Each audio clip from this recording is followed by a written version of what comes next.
Hello guys, welcome back to my channel drama series. Part 10 तक की कहानी आपको पिछले वीडियो में बता चुकी हूँ, जिसका लिंक आपको मेरे वीडियो सेक्शन में मिल जाएगा। पिछले एपिसोड में हमने देखा था कि पार्थ को दूसरे जेल में शिफ्ट किया जा रहा होता है कि तभी वहाँ पर पूरब आ जाता है और उन लोगों की गाड़ी रोक देता है और कहता है हमें एक सबूत मिला है जिससे हम पार्थ को बेगुनाह साबित कर सकते हैं। और वो लोग पार्थ और उस ड्राइवर को पूछताछ करने के लिए लेकर जाते हैं। तो पूरब उस ड्राइवर को दिखाता है। इस वीडियो में साफ साफ दिख रहा है कि यहाँ पर माल तुमने चेंज किया है, तो बताओ तुमने किसके कहने पर यहाँ पर इल्लीगल सामान रखा था। तो वो बंदा कहता है मुझे नहीं पता, और वो बंदा पूरब को कोई इन्फॉर्मेशन नहीं देता और अपना मुंह बंद रखता है। तो पूरब उससे पूरी बात निकलवाने की कोशिश करता है पर वो नहीं निकाल पाता। आगे पूरब पार्थ को बताता है कि उसके ऊपर से सारे चार्ज हटा दिए गए हैं और ये प्रूफ हो गया है कि इन सब मामले में उसका कोई हाथ नहीं था। तो पार्थ ये सब सुनकर बहुत खुश होता है और वो पूरब को थैंक्स कहता है। तो पूरब कहता है मैंने अपना फर्ज निभाया है, मैं किसी के साथ गलत होते नहीं देख सकता। मैं बस इस मामले में तुम्हारे साथ हूँ क्योंकि मुझे पता था कि तुम ये गलत काम नहीं कर सकते। और रहा दूसरा मामला, उन सब में हम दोनों की दुश्मनी बराबर की चलेगी, समझे। तो पार्थ कहता है जो भी हो, लेकिन मैं तुम्हें दिल से थैंक यू कहना चाहता हूँ कि तुम्हारी वजह से आज मैं छूट पाया। कि तभी वहाँ पर बंटी आ जाता है और पार्थ को देखकर बहुत खुश होता है। तो पार्थ बंटी को कहता है तुम यहाँ पर क्या कर रहे हो, फार्म पर कौन है और फार्म कैसा चल रहा है। तो बंटी उसे पूरी बात बताता है। तो पार्थ अपने खाली खेत को देखकर बहुत ही परेशान हो जाता है और दुखी भी हो जाता है। उसके बाद पार्थ घर जाता है तो उसकी माँ उसे देखकर बहुत खुश होती है और सारे नौकर भी पार्थ को देखकर बहुत खुश होते हैं। आगे पार्थ को जब पता चलता है कि रोजाना चली गई है तो बेचारे का दिल टूट जाता है और वो खेत चला जाता है अपने आप को बहलाने के लिए। तो पार्थ खेत जा ही रहा होता है तो वो देखता है कि रोजाना खेत में ही है। तो पार्थ रोजाना को देखकर बहुत खुश होता है। तो रोजाना जैसे ही पार्थ को देखती है तो वो भी बहुत खुश होती है कि पार्थ के ऊपर से सारे चार्जेस हट गए और वो जेल से बाहर आ गया। और रोजाना पार्थ को जाकर गले लगा लेती है। आगे वो दोनों एक दूसरे को टाइट हग करते हैं। वेल, आपको यहाँ पर इन दोनों का क्यूट सा मोमेंट भी देखने को मिलेगा। आगे रोजाना वहाँ से जाने लगती है तो पार्थ कहता है तुम कहाँ जा रही हो। तो रोजाना कहती है मैंने तुमसे प्रॉमिस किया था जैसे ही तुम जेल से बाहर आ जाओगे मैं यहाँ से हमेशा हमेशा के लिए चली जाऊंगी। तो पार्थ ये सब सुनकर शॉक्ड हो जाता है और रोजाना को जाने नहीं देता। तो रोजाना कहती है तुम मुझे क्यों रोक रहे हो, तुम भी तो यही चाहते थे कि मैं यहाँ से चली जाऊँ। तो पार्थ कहता है मैं पहले जरूर चाहता था पर अब नहीं चाहता, मैं तुम्हें जाने नहीं दूंगा। और पार्थ रोजाना को जबरदस्ती घर लेकर जाता है। तो रोजाना कहती है हम दोनों का डाइवोर्स हो चुका है, फिर तुम मुझे क्यों रोक रहे हो। तो पार्थ कहता है हम दोनों का कोई भी डाइवोर्स नहीं हुआ, क्या तुम भूल गई कि तुमने जेल में खुद ही उस पेपर को फाड़ा था। तो फिर बताओ हम दोनों का डाइवोर्स कैसे हुआ। तो बेचारी रोजाना ये सब सुनकर तो दंग ही रह जाती है। तो रोजाना कहती है तुम मुझे यहाँ पर क्यों रोकना चाहते हो, तुम खुद चाहते थे कि मैं यहाँ से चली जाऊँ। तो पार्थ रोजाना को अपने दिल की बात डायरेक्टली नहीं बता पाता कि वो भी उससे बहुत प्यार करता है। तो वो इनडायरेक्टली रोजाना को कहता है फार्म के सारे लोग चले गए हैं और तुम भी चली जाओगी तो मेरे फार्म का क्या होगा, मेरे फार्म पर कौन काम करेगा, इसलिए तुम्हें यहीं पर रहना होगा और मेरे फार्म में काम करना होगा। तो रोजाना ये सब सुनकर शॉक्ड हो जाती है और कहती है तुम चाहते हो मैं यहाँ इसलिए रहूँ ताकि मैं तुम्हारे लिए काम कर सकूँ। तो पार्थ कहता है तो क्या, इसके अलावा मैं तुम्हें क्यों रोकूंगा। तो रोजाना पार्थ को अपनी बातों में घुमा फिराकर वहाँ से भागने की कोशिश करती है पर पार्थ उससे भी ज़्यादा चालाक होता है और वो रोजाना को पकड़ लेता है और कहता है तुम चाहे कितनी भी कोशिश कर लो मैं तुम्हें यहाँ से भागने नहीं दूंगा। और पार्थ रोजाना को वहीं पर बांध देता है। तो रोजाना चिल्लाती रहती है कि वो उसे छोड़ दे पर पार्थ उसकी एक भी नहीं सुनता और वहाँ से चला जाता है। आगे पार्थ रोजाना को खुश करने के लिए और उसका शुक्रिया अदा करने के लिए कि उसने उसके बुरे वक्त में उसका साथ दिया तो पार्थ अपने हाथों से रोजाना के लिए खाना बनाता है। तो सारे नौकर पार्थ का ऐसा रूप देखकर पूरी तरह शॉक्ड हो जाते हैं और वो लोग बहुत खुश भी होते हैं कि पार्थ रोजाना को धीरे धीरे एक्सेप्ट कर रहा है और उन दोनों की नजदीकियां धीरे धीरे बढ़ रही है। आगे पार्थ रोजाना के लिए खाना लेकर जाता है और उसे खाने को कहता है। तो रोजाना कहती है मैं कैसे खाऊंगी, तुमने तो मेरा हाथ बांध कर रखा है। तो पार्थ कहता है वो ऐसी बात है। तो पार्थ कहता है वो ऐसी बात है तो मैं तुम्हें अपने हाथों से खाना खिलाता हूँ। तो रोजाना पार्थ को परेशान करने के लिए अलग अलग खाने को मिक्स करके खिलाने को कहती है। पर जैसे ही पार्थ उसे खिलाने लगता है तो रोज़ाना अपना मूड बदल लेती है और कहती है मुझे दूसरा मिक्स करके खिलाओ। तो पार्थ ये सब सुनकर पूरी तरह इरिटेट हो जाता है। तो रोज़ाना पार्थ को परेशान करने के बाद खाना खाती है तो वो खाने में नुक्स निकालती है। तो पार्थ ये सब सुनकर सैड हो जाता है और अपने आप में बड़बड़ाता है, मैंने इतने प्यार से इसके लिए खाना बनाया पर ये खाना भी अच्छा नहीं बना और ना ही इसने मेरी तारीफ की। तो रोज़ाना समझ जाती है कि ये खाना पार्थ ने ही बनाया है। तो रोज़ाना पार्थ को टीस करने के लिए उसे खूब परेशान करती है। तो बेचारा पार्थ भी रोज़ाना की बातों में आ जाता है और अपना मुंह फुला के साइड में खड़ा हो जाता है। तो रोज़ाना कहती है क्या हुआ, तुम्हें गुस्सा आ गया? तुमने भी तो मुझे इसी तरह परेशान किया था लेकिन मैंने तो कभी बुरा नहीं माना। तो पार्थ समझ जाता है कि रोज़ाना जानबूझकर उसे परेशान कर रही है। तो पार्थ कहता है जल्दी से तैयार होकर फार्म पर आ जाओ, हमें काम करना है। और पार्थ हुक्म देकर वहाँ से चला जाता है। आगे रात हो जाती है तो रोज़ाना रूम में डरते डरते जाती है क्योंकि उसे लगता है शायद पार्थ फिर से उसे परेशान करेगा। तो रोज़ाना जैसे ही रूम में जाती है तो वो देखती है कि पार्थ ने उसके लिए कुछ सरप्राइज प्लान किया है। तो रोज़ाना जैसे ही उस सरप्राइज को देखने के लिए आगे आगे चलती है तो उसे आगे आगे ढेर सारे सरप्राइज मिलते हैं और वहाँ पर उसे ढेर सारे नोट्स भी मिलते हैं जिसमें पार्थ ने रोज़ाना से माफ़ी मांगी होती है जो भी उसने रोज़ाना के साथ गलत किया हुआ होता है। तो रोज़ाना ये सब पढ़कर इमोशनल हो जाती है और रोज़ाना वो सारे कार्ड्स पढ़कर खुश भी होती है। आगे वो दोनों बाहर में बैठकर बातें करते हैं। तो पार्थ रोज़ाना के लिए चाय बनाता है तो रोज़ाना उस चाय को पीकर बहुत खुश होती है। आगे पार्थ रोज़ाना को कह देता है कि वो उसे अपनी लाइफ से कभी भी बाहर जाने नहीं देगा क्योंकि वो उसके लिए बहुत इम्पोर्टेंट है। और पार्थ रोज़ाना से अपने किए की माफ़ी भी मांगता है। तो रोज़ाना ये सब देखकर बहुत खुश होती है। आगे वो दोनों धीरे धीरे एक दूसरे के करीब आने लगते हैं। तो रोज़ाना पार्थ को अपने इतने करीब देखकर पूरी तरह शर्मा जाती है और वो सोने का बहाना बनाकर वहाँ से भाग जाती है। तो पार्थ समझ जाता है कि रोज़ाना जानबूझकर उससे भागने की कोशिश कर रही है। आगे रोज़ाना अपने रूम का सारा दरवाज़ा लॉक कर देती है ताकि पार्थ उसके कमरे में ना आ सके और वो दोनों एक दूसरे के और करीब ना आए। पर पार्थ खिड़की के जरिए से रोज़ाना के रूम में घुस ही जाता है और रोज़ाना के करीब जाने की कोशिश करता है। तो रोज़ाना उससे दूर भागती है। आगे पार्थ बेड पर जाकर सो जाता है। तो रोज़ाना कहती है तुम तो सोफे पर सोते थे ना, फिर तुम आज बेड पर क्यों सो रहे हो, जाकर सोफे पर सो जाओ। तो पार्थ कहता है मैं इतने दिन जेल में सोया, आज मुझे अपने बेड पर सोने की इच्छा हो रही है ताकि मैं अपनी थकान उतार सकूं, क्या तुम मेरे लिए इतना भी नहीं कर सकती? तो रोज़ाना पार्थ की ये सारी बातें सुनकर इमोशनल हो जाती है और वो सोफे पर सोने के लिए चली जाती है। तो पार्थ ये सब देखकर और शॉक्ड हो जाता है क्योंकि वो रोज़ाना के साथ एक ही बेड पर सोना चाहता है पर रोज़ाना वहाँ से पहले ही भाग जाती है। तो पार्थ रोज़ाना को बेड पर लाने के लिए सोफे पर चला जाता है और कहता है तुम यहाँ सोओगी तो मुझे अच्छा नहीं लगेगा, तुम भी चलो बेड पर सोना। तो रोज़ाना कहती है मैं तुम्हारे साथ एक बेड पर कैसे सो सकती हूँ? तो पार्थ कहता है अगर तुम यहाँ पर नहीं सोओगी तो मैं तुम्हें ज़बरदस्ती बेड पर उठाकर लेकर जाऊँगा, क्या तुम ऐसा चाहती हो? तो रोज़ाना पार्थ की ऐसी बहकी बहकी बातें सुनकर डर जाती है और वो सीधा बेड पर चली जाती है।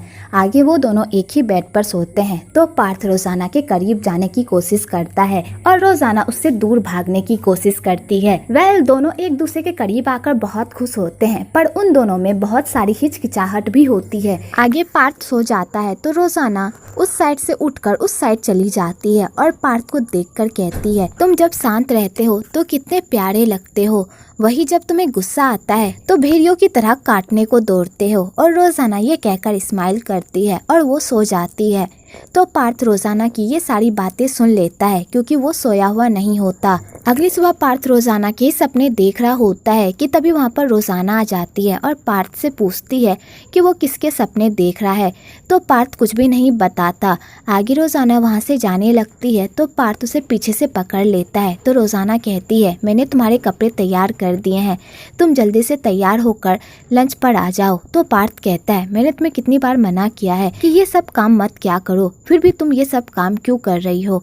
तो रोज़ाना को भी बहुत गुस्सा आ जाता है और वो कहती है मुझे ये सब काम करना अच्छा लगता है इसलिए मैंने किया, अगर तुम्हें पहनना है तो पहनो वरना फेंक दो।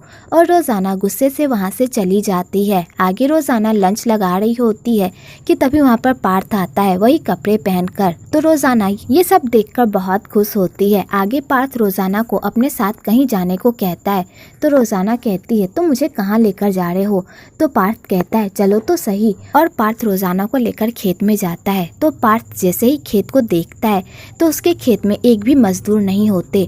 तो बेचारा ये सब देखकर पूरी तरह सैड हो जाता है। तो रोजाना पार्थ को संभालती है कि तभी वहाँ पर सारे मजदूर आ जाते हैं, क्योंकि गांव उन लोगों को मनाकर काम पर वापस लेकर आ जाता है। तो पार्थ ये सब देखकर पूरी तरह शॉक्ड हो जाता है। तो गांव अपनी गलती की माफी मांगता है और कहता है आइंदा से मैं ये सब नहीं करूँगा और हम सब तुम्हारे लिए काम करेंगे, लेकिन बदले में हमें सिर्फ खाना चाहिए, पैसे नहीं। तो पार्थ गांव को फिर से काम पर रख लेता है और उसकी शर्त भी मान जाता है। पर पार्थ गांव से बहुत ही रूडली बात करता है। तो रोजाना को ये सब सुनकर अच्छा नहीं लगता और वो गांव से पार्थ की तरफ से माफी मांगती है। तो गांव कहता है मुझे उनकी बातों का बुरा नहीं लगता, इसलिए आपको माफ़ी मांगने की कोई ज़रूरत नहीं है। और गांव काम पर चला जाता है। आगे रोजाना पार्थ को कहती है क्या तुम मजदूरों से अच्छे से बात नहीं कर सकते? तो पार्थ कहता है मेरा यही स्टाइल है बात करने का, मैं दूसरों की तरह झूठ नहीं बोल सकता और मुझे अकेले ही रहना पसंद है। तो रोजाना कहती है इसलिए तुमसे कोई प्यार नहीं करता। अगर तुम दूसरों को प्यार नहीं दोगे तो तुम्हें कौन प्यार देगा? अगर तुम्हें प्यार चाहिए तो सबसे पहले खुद से प्यार करना होगा, समझे? आगे वो दोनों पत्तियां तोड़ने लगते हैं। तो पार्थ रोजाना को खेत में ही लाइन मारने लगता है। तो सारे मजदूर उन दोनों को एक दूसरे के इतने करीब देखकर बहुत खुश होते हैं। वेल, आपको यहाँ पर इन दोनों का क्यूट सा रोमांस भी देखने को मिलेगा। आगे पूरब पार्थ को कॉल करके बताता है कि उस ड्राइवर की मौत हो गई है। किसी ने ड्राइवर को जेल में ही पॉइजन दे दिया, जिस वजह से उसकी मौत हो गई। तो पार्थ ये सब सुनकर पूरी तरह बौखला जाता है। दूसरी तरफ विराट जैंग बुड्ढे को कुछ दिनों के लिए अपने इल्लीगल काम को बंद करने को कहता है, पर वो बुड्ढा उसकी एक भी नहीं मानता, उल्टा उसकी बेइज्जती कर देता है और कहता है ये कारोबार मेरा है और ये मैं तय करूँगा कि मैं कैसे अपने काम को अंजाम दूंगा, समझे? इसलिए मेरे मामले से दूर रहो। तो विराट को जैंग बुड्ढे पर बहुत गुस्सा आता है, पर बेचारा अपने गुस्से को कंट्रोल कर लेता है कि तभी वहाँ पर पार्थ आ जाता है और जैंग बुड्ढे को कहता है मुझे पता है उस ड्राइवर को तुमने ही मरवाया है। तो जैंग बुड्ढा कहता है तुम्हारे पास क्या सबूत है कि ये काम मैंने किया है? तो पार्थ कहता है बस सबूत मिलने की देर है, जैसे ही मुझे तुम्हारे खिलाफ कोई भी सबूत मिलेगा तो मैं तुम्हें तुरंत जेल में डलवा दूंगा।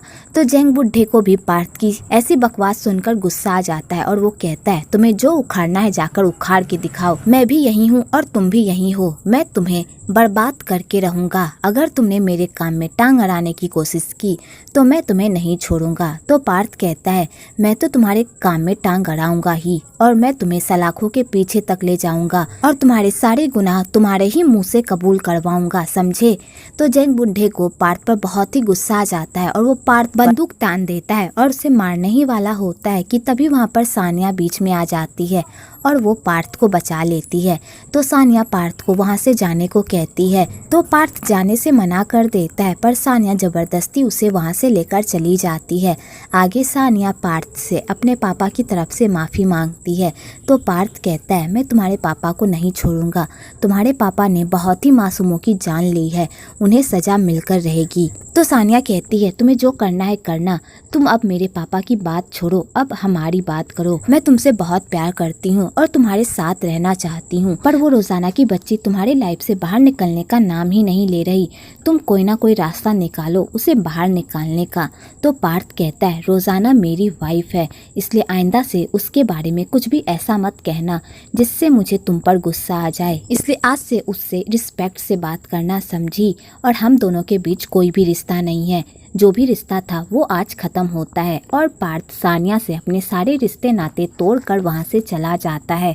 तो सानिया ये सब सुनकर तो पूरी तरह बौखला ही जाती है। आगे सानिया अपने पापा पर भड़कने लगती है कि उन्होंने पार्थ के साथ ऐसा क्यों किया, उन्हीं की वजह से पार्थ ने उससे ब्रेकअप कर लिया। तो सानिया के पापा को भी सानिया पर बहुत गुस्सा आ जाता है और वो सानिया को खींचकर थप्पड़ मारते हैं और कहते हैं तुम जैसी बेवकूफ लड़की का पाला मुझसे ही पड़ने वाला था। जब तुम्हें पता है वो इंसान तुमसे प्यार नहीं करता, फिर भी तुम उसके पीछे भाग रही हो। क्या तुम में रिस्पेक्ट नाम की चीज़ नहीं है? और सानिया के पापा सानिया को खूब खड़ी खोटी सुनाते हैं। तो सानिया कहती है अभी आपको मेरी परवाह हो रही है, तब आप कहाँ थे जब मैं छोटी सी बच्ची थी? तब आपने मुझसे जरा सा भी प्यार नहीं किया, आपने ही मुझे ऐसा बनाया है। आपने मुझे ये सिखाया जिस चीज़ को पा नहीं सकते उसे जबरदस्ती छीन लो, और मैं आप ही के नक्शे कदम पर चल रही हूँ। इसमें गलत क्या है? जिस लड़की को अपने बाप से प्यार नहीं मिला उसे बाहर किससे मिलेगा? और सानिया अपने पापा को खूब खड़ी खोटी सुनाती है। तो उसके पापा को भी अपनी गलती का एहसास होता है कि उन्होंने अपने काम धंधे के बीच में अपनी बेटी पर ध्यान ही नहीं दिया। आगे सानिया अपनी सेक्रेटरी के साथ ड्रिंक करती है अपने गम को भुलाने के लिए, पर इसका भी कोई असर नहीं होता। आगे उसकी सेक्रेटरी वहाँ से चली जाती है क्योंकि उसे कुछ काम रहता है कि तभी वहाँ पर विराट आता है और सानिया को पटाने की कोशिश करता है। तो सानिया उसके झांसे में नहीं आती, उल्टा उसे खूब खड़ी खोटी सुनाती है। तो विराट फिर भी सानिया से अच्छे से बात करता है और उसके सामने अपने प्यार का इजहार भी करता है, पर सानिया उसके फीलिंग्स का मजाक बना देती है। आगे सानिया बहुत ज़्यादा ही ड्रिंक कर लेती है जिस वजह से वो बेहोश हो जाती है। तो विराट उसे कमरे में लेकर जाता है और उसकी देखभाल करता है। आगे जब सानिया को होश आता है और वो अपने सामने विराट को देखती है तो उसे गलतफहमी हो जाती है कि विराट उसके साथ कुछ कर रहा है, और सानिया इन्हीं सब के चक्कर में विराट को खूब खड़ी खोटी सुनाती है। तो विराट को भी सानिया पर बहुत गुस्सा आ जाता है और वो उसके नशे का फायदा उठाता है और उसके साथ जबरदस्ती सोता है। दूसरी तरफ पार्थ रोजाना को एक पेड़ के पास लेकर जाता है और उसके लिए एक फ्लावर वाला ताज भी बनाता है। तो रोजाना उस फ्लावर वाले ताज को देखकर हंसने लगती है क्योंकि वो उतना अच्छा नहीं बना होता है। तो पार्थ ये सब सुनकर सैड हो जाता है। तो रोजाना कहती है जैसा भी बना है ये ताज तुमने पहली बार मुझे दिया है और ये मुझे बहुत पसंद है, और रोजाना उसे पहन लेती है। आगे पार्थ रोजाना से अपने प्यार का इजहार कर देता है। तो रोजाना ये सब सुनकर खुश हो जाती है। उसके बाद पार्थ रोजाना को किस करने ही वाला होता है कि तभी रोजाना शर्मा कर वहाँ से चली जाती है। आगे रात हो जाती है तो रोजाना पार्थ के लिए एक गिफ्ट प्रिपेयर करती है और पार्थ के साथ एक स्काई कैंडल जलाती है और अपने दोनों के लिए विश मांगती है। तो पार्थ भी रोजाना का साथ देता है और वो दोनों मिलकर एक दूसरे के लिए विश मांगते हैं। आगे वो दोनों साथ में टाइम स्पेंड करते हैं। तो रोजाना पार्थ को बताती है कि उसे पूरी लाइफ में कभी भी प्यार नहीं मिला, सिर्फ उसके पापा ही थे जो उससे बहुत प्यार करते थे, उसकी केयर करते थे, और मैं अपने माँ और बहन के प्यार के लिए तरसती थी। मुझे लगता था कि मेरी माँ है, पर मुझे बाद में पता चला कि मैं एक अनाथ हूँ। लेकिन फिर भी मैंने हार नहीं मानी और उन लोगों के दिल में जगह बनाने की कोशिश की, पर कोई फ़ायदा नहीं हुआ। वो लोग सिर्फ मुझे एक नौकर की तरह ही ट्रीट करते हैं और नौकर की तरह ही काम करवाते हैं। तो पार्थ ये सब सुनकर पूरी तरह इमोशनल हो जाता है और वो रोजाना को हक कर लेता है और कहता है मैं इस दुनिया में तुम्हें सबसे ज़्यादा प्यार दूंगा और तुम्हें कभी भी अकेलापन महसूस होने नहीं दूंगा। और यहीं पर पार्ट 11 खत्म होता है। अगर आपको ये वीडियो अच्छी लगी हो तो एक लाइक ज़रूर करें और मेरे चैनल को सब्सक्राइब करना तो बिल्कुल ना भूलें।